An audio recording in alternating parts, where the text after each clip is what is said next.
Papakilala po ulit ako. Ako po si Gelay Lopez, one of the 12 of Pastora Puling Bonifacio and 144 leaders of Pastora Sarah Jane Verana. Sige po, upo na po if nakuha na po natin yung envelope. So, I'm truly blessed to have a leader na turo sa amin ng principles of giving.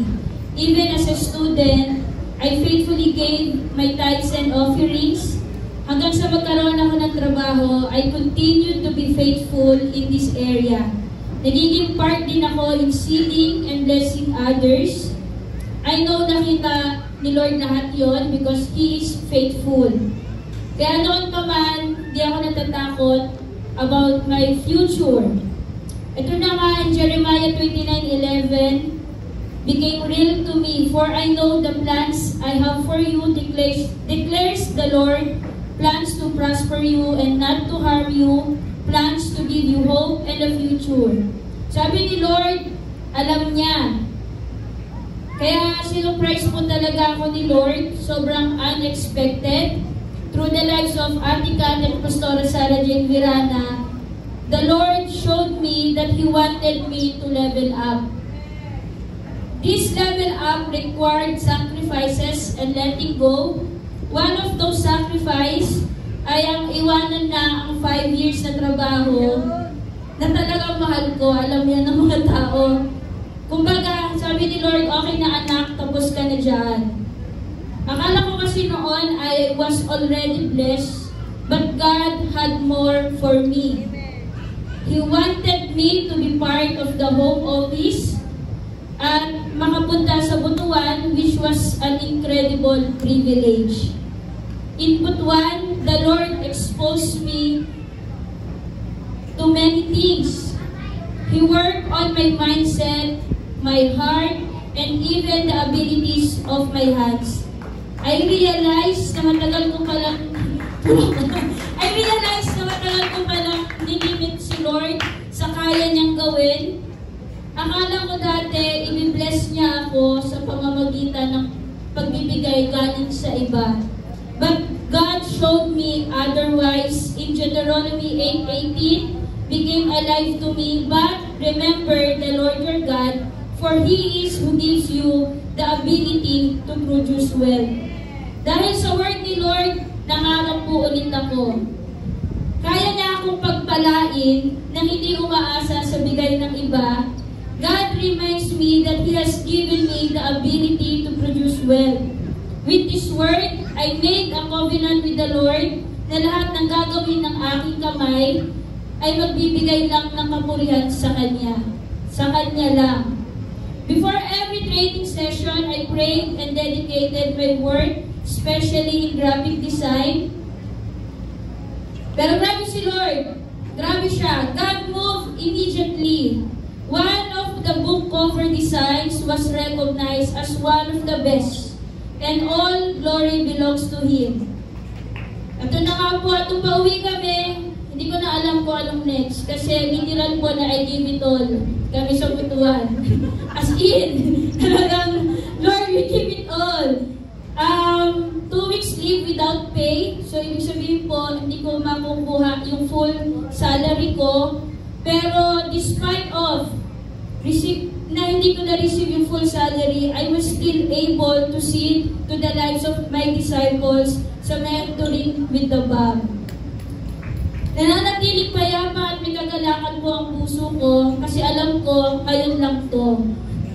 I am now on my way to my promised land, holding to the God who made a covenant with Abraham in Genesis 12:2-3. I will make you into a great nation and I will bless you. I will make your name great and you will be a blessing. I will bless those who bless you, and whoever curses you, I will curse. And all the people on earth will be blessed through you. I believe that the same God who fulfilled His promises to Abraham will fulfill His promises to me. One day, makakasama ko buong family ko na naglilingkod sa Panginoon. I will be a leader of multitudes. I will become a financial armor bearer of Judea. I will be a CEO, earning a 7-digit monthly income. I will drive my dream car and live in my dream house. I will establish a foundation to help young people. For now, I continue to hold on to God's promises with peace and joy, knowing that this is just the beginning. All glory belongs to Him. Sige po, tayo po tayong lahat. And in Proverbs 4:23 po, no, above all else, guard your heart, because everything flows from it. And the moment po we give our tithes and offering, patuloy po tayo magpasiya sa ating Panginoon. And this is, hindi po bulag ang Panginoon. He is so faithful. Tara po, let us pray. Manalangin po tayo.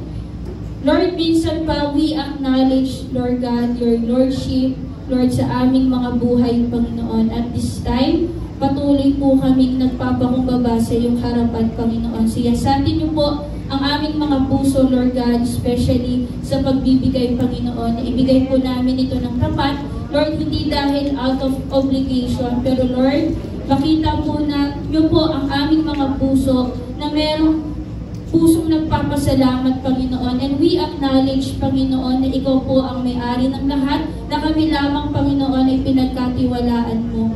Lord, itong ibibigay po namin, I know, Lord God, na galing po ito sa iyo, Panginoon. And we pray, Lord God, na ma-honor po namin ikaw, Lord God, sa aming mga ibibigay. Lord, I pray sa mga nagbibigay po ng tapat, Lord, sa aming tithes and offering, even sa seedings, Panginoon. Lord, tapat ka sa iyong mga pangako. And one day, Lord God, iti-testify po namin ito. Lord, magdilingkod pa rin kami sa iyo, Panginoon, at ano man po yung sitwasyon namin. I know, Lord God, ito po ay part lang of the process, Panginoon, pero hindi po kami mananatiling mahirap, Panginoon. I pray, Lord God, that every Jagians, Lord God, will faithful, Lord, sa pagbibigay, at wala pong mahirap sa Jagia.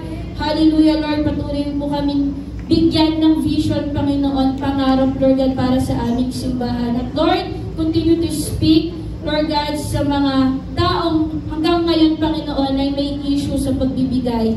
I pray, Lord God, na patuloy po nilang maunawaan, Lord God, makita, Lord God, ng pagbibigay ay pribilehiyo, Panginoon, at hindi obligasyon. Maraming salamat, Lord. Naniniwala kami, Panginoon, na lahat ng iyong mga pangako, Lord God, ay mangyayari, Lord God. Maraming salamat po. Sa iyo ko po binabalik lahat ng papuri, pagsamba, salamat sa matamis sa pangalan ni Jesus. Amen and amen.